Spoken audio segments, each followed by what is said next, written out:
Le chef du bureau d'Abengourou de l'organisation internationale Save the Children, Kodon Sylvain, a réaffirmé jeudi 20 juin 2024 à Bondoukou le droit à une éducation de qualité de l'enfant africain par leur prise en charge efficiente à travers un engagement collectif à la fois des enseignants, des autorités et des populations en général. Pour M. Konon, ce rassemblement communautaire à la place publique du village de Yezimala, une localité située à une vingtaine de kilomètres de Bondoukou, s'inscrit dans le cadre des festivités marquant la journée internationale de l'enfant africain. Le thème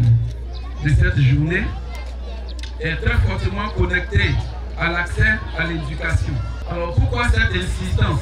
sur l'éducation? L'éducation est l'ultime moyen de bâtir une nation forte à partir de travailleurs compétents, productifs pour un pays qui progresse. Pour le sous-préfet de l'Aoudiba, Ouedi Daniel Solange, représentant sa collègue de Yezimala, cette rencontre doit rappeler la nécessité de préserver les droits des enfants africains en encourageant les acteurs à s'engager résolument pour leur développement par le défi d'une meilleure éducation. Les mesures sont prises pour permettre l'accès à l'éducation à tous les enfants,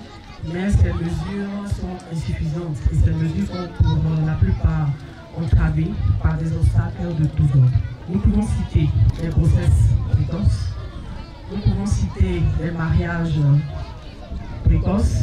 et j'aimerais lancer un appel à nos parents ici présents,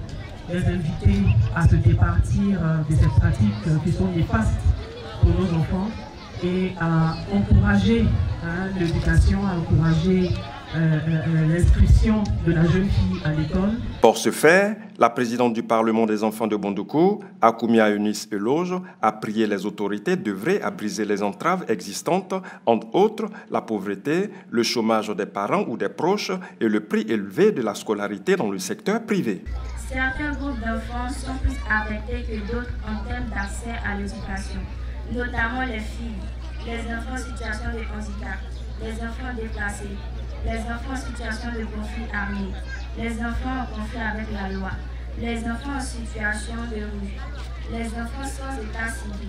les enfants marginalisés et les enfants vivant dans les zones régulées fait de l'accès à l'éducation un obstacle. Organisée autour du thème « Une éducation inclusive et ou adaptée pour une meilleure protection des enfants en Côte d'Ivoire », cette journée veut rappeler le souvenir du massacre d'enfants au cours de l'apartheid en Afrique du Sud, selon la collaboratrice de la direction régionale du ministère de la Femme, de la Famille et de l'Enfant du Gontougo, Ndoa Rose.